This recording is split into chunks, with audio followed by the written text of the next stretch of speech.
మొదటి కార్తీక సోమవారం కావడంతో శివాలయాలన్నీ భక్తులతో సందడిగా మారాయి. ఎటు చూసినా శివనామ స్మరణతో శివాలయాలు మారుమోగుతున్నాయి. శివాయ దర్శనం కోసం క్యూ లైన్లలో భక్తులు బారులు తీరారు. మరింత సమాచారాన్ని మా ప్రతినిధి శివశంకర్ అందిస్తారు. మాసం కావడం, అందులోనూ ముఖ్యంగా కార్తీక సోమవారం మొదటి సోమవారం కావడంతో శివాలయాన్ని కూడా భక్తులతో కిటకిటలాడుతున్న పరిస్థితి కనిపిస్తూ, ఓవైపు మెంతా తుఫాన్ ఎఫెక్ట్తో ఉన్నా సరే భక్తులు ఎక్కడ కూడా వెనక్కి తగ్గడం లేదు. శివయ్య దర్శనం కలిగితే చాలు, ఇంకేం అవసరం లేదనే చందానైతే ప్రస్తుతం శివాలయాన్ని కూడా భక్తుల రద్దీతో కిటకిటలాడుతున్న పరిస్థితి. ప్రస్తుతం ఆలయ అర్చకులు మనతో ఉన్నారు. ఏంటి శివాలయ అసలు కార్తీక మాసంలో సోమవారం ఏంటి ప్రత్యేకత అనేది తెలుసుకునే ప్రయత్నం చేద్దాం. చెప్పండి, ఏంటి కార్తీక మాసంలో సోమవారం యొక్క ప్రత్యేకత ఏంటి? కార్తీక మాసం దీపానికి అనేది చాలా విశేషం.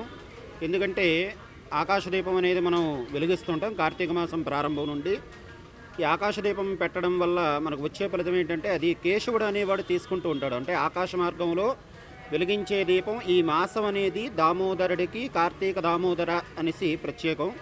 కాబట్టి ఈ కార్తీక దామోదరుడికి దీపం అనేది చాలా ప్రశస్తమైనది. ఇద్దరికీ కూడా శివకేశవులు ఇద్దరికీ కూడా ఒకేసారి ఏకకాలంలో మనం పూజ చేస్తే ఎంతైతే ఫలితం వస్తుందో కార్తీక మాసంలో చేయడం వల్ల విశేషమైనటువంటి ఫలితం వస్తుంది. అలాగే మనకి ఈ కార్తీక మాసంలో చేసిన ఫలితం అనేది చాలా చాలా విశేషం. దీపానికి చాలా ప్రశస్తమైన స్థానం అనేది మన శాస్త్రాల్లో చెప్పబడి ఉన్నది. అలాగే స్వామివారి యొక్క ఉదయం ఈరోజు దేవస్థానంలో మా దేవస్థానం వారు ఇచ్చిన ఆదేశముల మేరకు భక్తులకి ఎటువంటి అసౌకర్యములు కూడా జరగకుండా క్యూ ఏర్పాట్లు కానీ, అలాగే ఫ్లవర్ డెకరేషన్ కానీ, అలాగే స్వామివారికి ఈరోజు జరిగే సేవలన్నీ కూడా యథావిధిగా కూడా జరుగుతాయి. అలాగే మనకి ఈ సైక్లోన్ ప్రభావం వల్ల జనాలు కూడా ఉదయం నుంచి ఇప్పుడు వర్షం పడుతూ ఉండడంతో కొంచెం ఆలయానికి వచ్చే భక్తులు అనేవారు తగ్గారు. కానీ ఈ సైక్లోన్ ప్రభావం తగ్గిన వెంటనే పూర్తిగా కూడా జనాలు అనేది యథావిధిగా కూడా వస్తారు.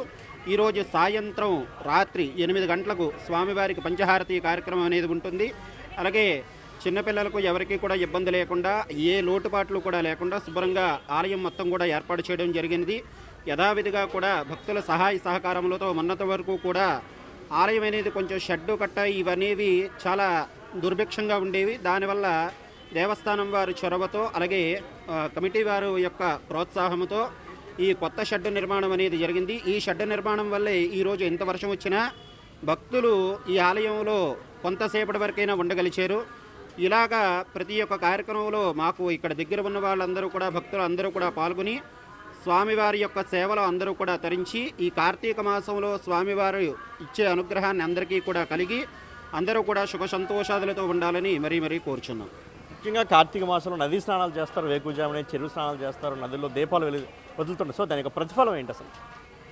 నదీ స్నానం ఈ దీపాల యొక్క ప్రతిఫలం అనేది చాలా విశేషమైనటువంటిది. ఎందుకంటే నదీ స్నానం చేయడం వల్ల స్నానం అనేది ఉదయాన్నే ప్రాతకాలాన్ని, అంటే మనకు కార్తీక పురాణంలో తీసుకుంటే దీని గురించి ఒకటి చెప్పబడింది అన్నమాట. అంటే ఏంటని చెప్పారంటే, ఉదయం 4 గంటలకల్లా ప్రాతకాలాన్ని సూర్యోదయం ముందుగుండానే నిద్రలేచి ఏవైతే వాళ్ళ నిత్యకృత్యాలన్నీ కూడా నెరవేర్చుకొని ఆ నదీ స్నానం కానీ లేదంటే చెరువు స్నానం కానీ ఇలాంటివి చేసిన ఎడల అత్యంత కోటి రెట్ల యొక్క ఫలితం అనేది వస్తుందనేసి మనకి ఈ కార్తీక పురాణ మాసంలో అనేది మనకు ఉన్నది.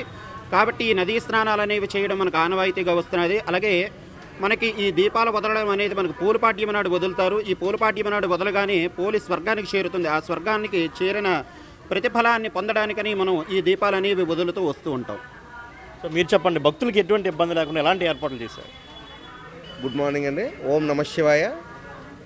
ఈరోజు కార్తీక సోమవారం మొదటి సోమవారం గాను మనం భక్తులకి క్యూ లైన్ల ఏర్పాటు, అలాగే తీర్థ ప్రసాదాలతో పాటు వారికి నీటి సదుపాయం కూడా ఏర్పాటు చేయడం జరిగింది.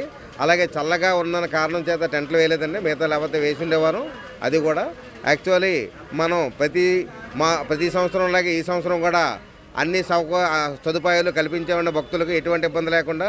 అలాగే వృద్ధులకు స్పెషల్గా క్యూ లైన్లు ఏర్పాటు చేయడం జరిగిందండి. వాళ్ళకి స్పెషల్ కౌంటర్ల ద్వారా పంపించడం జరుగుతుంది దర్శనంకి. సుమారు ఇప్పటి వరకు పైన 2000 నుంచి 3000 మంది వరకు భక్తులు వచ్చి స్వామివారిని దర్శించుకున్నారు. అలాగే ఇంకా వస్తారండి, వర్షం తగ్గితే మళ్ళీ వస్తారు. అలాగే మనకు 18వ తారీఖు మహాశివరాత్రి రోజు ఎప్పటిలాగే ఈసారి కూడా ఒక 5000 మంది వరకు అన్న సమారాధన కార్యక్రమం కూడా జరగబోతుంది. ఆ కార్యక్రమం కూడా భక్తులు వచ్చి స్వామివారి కృపకు పాత్ర కాగలరని కోరుకుంటున్నామండి. ఓం నమ శివాయ.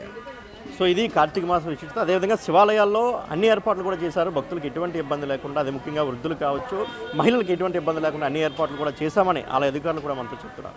కెమెరామెన్ హరీష్తో శివశంకర్, బిగ్ టీవీ.